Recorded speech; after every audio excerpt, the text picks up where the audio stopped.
अगर यही चीज पाकिस्तान में हुई होती और जय श्री राम के या ये किसी इस तरह का कोई नारा अगर किसी हिंदू लड़की ने लगा दिया होता तो क्या हमारे यहाँ के लोग उसको छोड़ देते? क्योंकि हमने देखा है, आसिया बीबी का केस भी देखा है और दूसरे ब्लास्फेमी लॉज के केसेस भी हमारे सामने हैं। तो जैसे हमने अभी देखा इसमें कोई दूसरी लड़की नजर नहीं आ रही। कॉलेज में एक ही लड़की पढ़ती है क्या?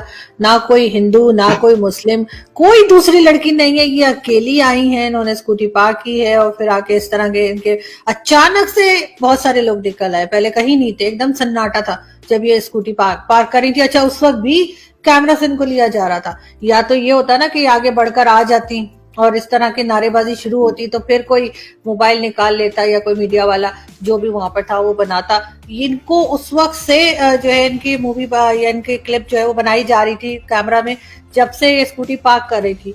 इतना मतलब किसका दिमाग चल रहा था कि ऐसा करे। और उसके बाद कोई दूसरी लड़की हमें ना तो कोई हिंदू लड़की नजर आई ना कोई क्रिश्चियन नजर आई। ऐसा लग रहा है पूरे कॉलेज में एक ही लड़की है। जो वीडियो हमने देखी है उसमें वो अपनी स्कूटर से उतर रही है, स्कूटी से, और उसके साथ साथ कैमरा स्टार्ट हो जाता है। और बड़ी मतलब अजीब सी बात है कि बिल्कुल जबरदस्त तरीके से फोकस किया जा रहा है, फ्रंट पे कैमरा है और काफी हद तक ये सब कुछ मुझे तो एक नौटंकी या ड्रामा सा लग रहा है। लेकिन जैसे मैंने पहले कहा कि मैं गलत भी हो सकती हूँ। आपको पता था कि ये लोग मुझे हार्म नहीं करेंगे, तभी तो क्या सेटिंग थी, ऐसा क्या था कि आपको अच्छी तरह से पहले से पता था कि मुझे ये 100 लोग हार्म नहीं करेंगे।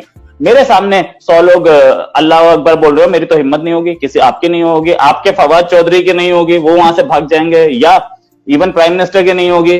ठीक है, अकेले तो आर्मी के कितने मतलब आर्मी का चीफ भी हो, जनरल भी हो, या एक यंग रिक्रूट जवान हो, सब वहां से निकल लेंगे कि 100 लोगों के सामने ऐसी बात नहीं की जा सकती। इन्होंने इतनी हिम्मत कैसे दिखा दी? मतलब कुछ तो गड़बड़ थी जो हमें दिख रही थी। वीडियो से ही दिख रहा है कि वो आ रही हैं और आकर के वो लोगों के सामने बोल रही हैं। और चलो सपोजिंग मैं ये कहता हूं कि हॉस्टाइल भी था गेम, तो वो लोग एकदम सामने आके खड़े हो गए। 2 फीट की दूरी, वीडियो जब आगे प्रोसीड करता है वो एक जगह खड़ी होती है।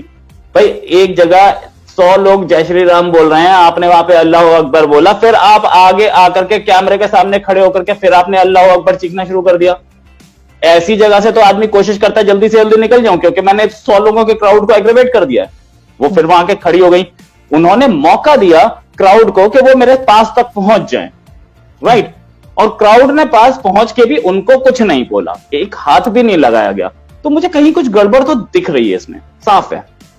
अगर इसमें कोई गड़बड़ नहीं है, कोई मैल फंक्शन नहीं है, तो ये इंडिया की खूबी है, और या बोलिए हिंदुइज्म की खूबी है, जिसमें किसी को कुछ बोला नहीं गया, राइट। हिंदुत्व है ये।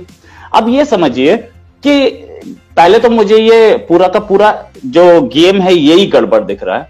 साथ में ये भी दिख रहा है कि अगर ऐसा ही किसी मुस्लिम अगर ये उल्टा हुआ होता, कोई हिंदू होता, लड़का ही होता, और सामने अल्लाह अकबर बोलने वाले 100 आदमी होते, तो क्या होता? सियालकोट में क्या हुआ था? सियालकोट में ऐसा ही कुछ हुआ था ना। तो दो मतलब डिफरेंस बिल्कुल क्लियर है। उस लेडी को अगर हेरा फेरी नहीं है, अगर उस लेडी की कोई सेटिंग नहीं है, तो उस लेडी को यह पता था कि मैं सेफ हूं, मेरी फैमिली सेफ होगी इस पूरे गेम के बाद। तभी तो इंडिया में मुस्लिम्स कितने सेफ हैं बहुत क्लियर नहीं है कि आप कुछ भी कीजिए और आपकी सेफ्टी सामने है, तो फिर क्यों बोला जाता है कि इंडिया में मुस्लिम सेफ नहीं है, राइट। और अगर सारे के लोग ये मानते हैं, अगर मुस्लिम्स ये मानते हैं कि ये स्टेज मैनेज ड्रामा था, तो मैं मान लेता हूं, ठीक है। अगर ये स्टेज मैनेज ड्रामा नहीं था, बिल्कुल सच था, लड़की शेरनी थी, तो ये भी तो बोले कि इंडिया में 100 लोगों के क्राउड ने एक लड़की को कुछ नहीं किया। अच्छा, इसमें लड़की का दोनों तरफ से फायदा है। एक तरफ अगर उस क्राउड ने इसको कुछ नहीं किया तो शेरनी है, और इस क्राउड ने उसे वहां पे मारा होता तो विक्टिम थी। तो दोनों तरफ से पब्लिसिटी तो मिली लड़की को, तो लड़की का तो दोनों तरफ से फायदा है ना। लड़की दोनों तरफ से फायदे के लिए काम कर रही है, सिंपल साफ दिख रहा है। अब लड़की को एक बात पता थी कि मैं यहां कुछ भी करूंगी तो मैं सेफ हूं और मेरी फैमिली सेफ है। लुक एट इट कि ये ड्रामा है तो भी किस तरीके का गेम है, और ड्रामा नहीं है तो भी ये देखिए कि कितना सेफ है इंडिया, कि आप कुछ भी कर लीजिए, 100 लोगों के क्राउड के सामने कुछ भी कर लीजिए, आपको कोई नहीं छेड़ेगा।